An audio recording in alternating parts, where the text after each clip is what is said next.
Welcome to our YouTube channel and to my train room. Seems like quite a while since I made a video in this room, but I'm back. So for this week's offering I am going to follow the request of one of my subscribers and do a how-to video on making plastic look like rusted metal. Anyway, for the subject of this video I'm going to take this. It's a broken part from my stepson's Nerf gun, and I'm going to start by giving it a base coat of primer so that the rusting has something to stick to. So don't go away, I will be right back.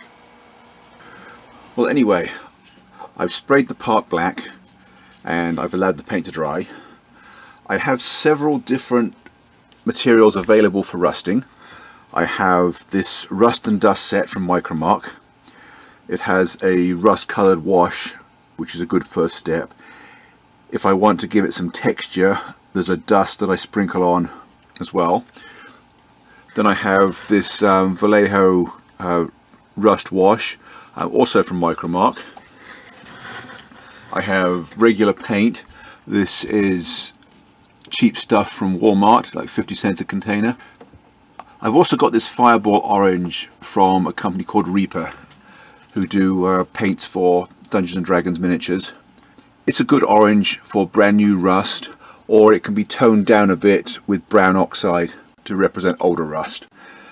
Unfortunately, this paint has pretty much gone off, so now I'm having to mix orange from these two. And then I also have weathering powders, which I'm going to use. There are several brands on the market. I don't recall which one this is, but it has 3 different rust stains included. So what I'm going to do is use all of these techniques on different parts of the piece, and I'll let you decide what you like the best for your own models. So follow along while I get to work. The first thing I'm going to do is paint one side of them with the rust washes. Let me start with the Micromark rust and dust set. It used to be called Rust-Or, but they changed it. I'm just going to use a big brush and put a liberal amount on one half of this. It looks hideous right now, but it will lighten up as it dries.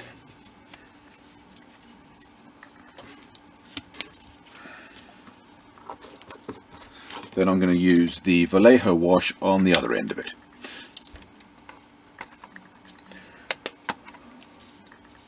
Once again, I'm just going to plaster it on with a large brush, cover everything.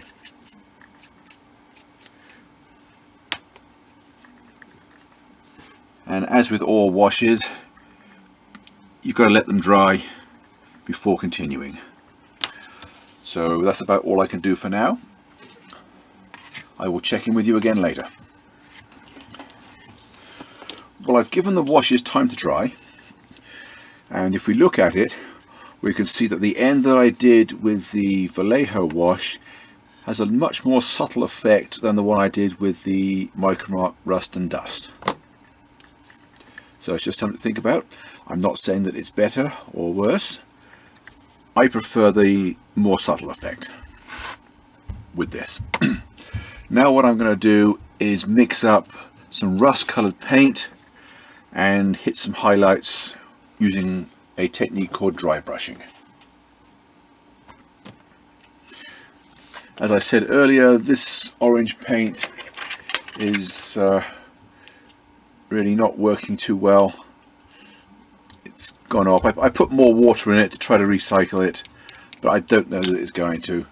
So what I'm going to do is mix some up from these 50-cent Walmart paints. Not necessarily using all of each one. I put rather more yellow out than I did red, not intentionally, so I just leave some of the yellow on the palette. Okay, that's reasonable. It's still too bright to represent rust, so what I do is I mix in some brown oxide. Let's just take some of the orange, some of the brown, mix it together. I'm not going to mix all of it because I still want some left on the palette to change the shade to give me some subtle variations.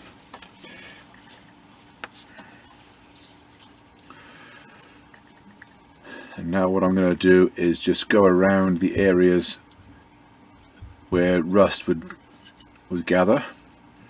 I mean, sometimes I use a dry brush, and at others I may just streak it a little bit with full strength paint. I'm assuming it's going to be this way up, so we'll just put streaks running down the piece where the rain would wash it.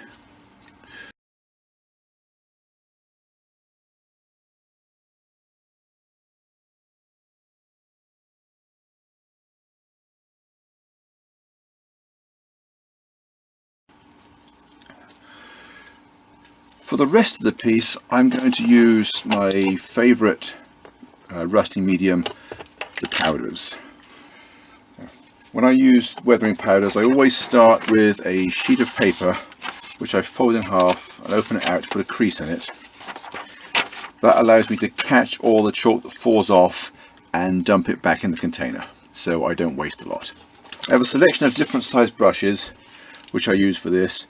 Now you'll notice they're all frayed.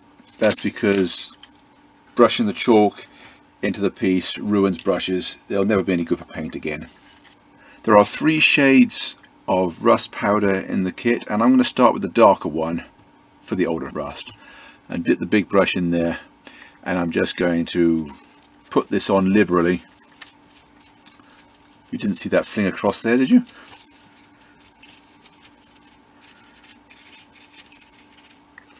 Not only have I wasted some, but I've got it in the other ones, but it doesn't matter because they're all weathering powders.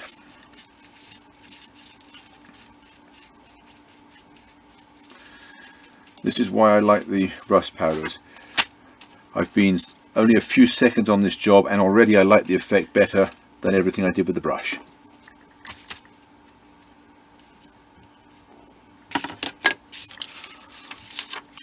So let's return this dark rust to the container, and then I'll start with a smaller amount of the medium.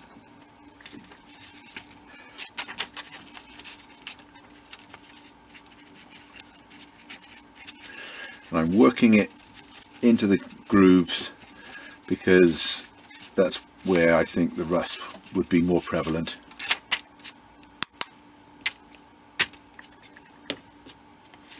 Once again, let's return this to the container,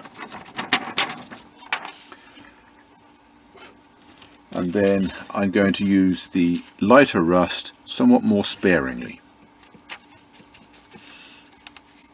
because that is the new stuff.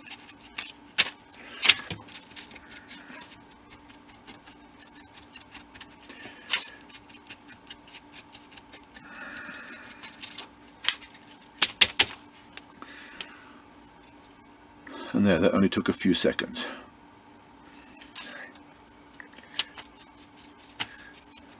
You could argue that there's not a great deal of variation, but another method is to start off where I've already given it some background with the paint and then put the rusting powders over the top of the paint, and that I think gives the ultimate rusting effect.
and then once again with the lighter rust.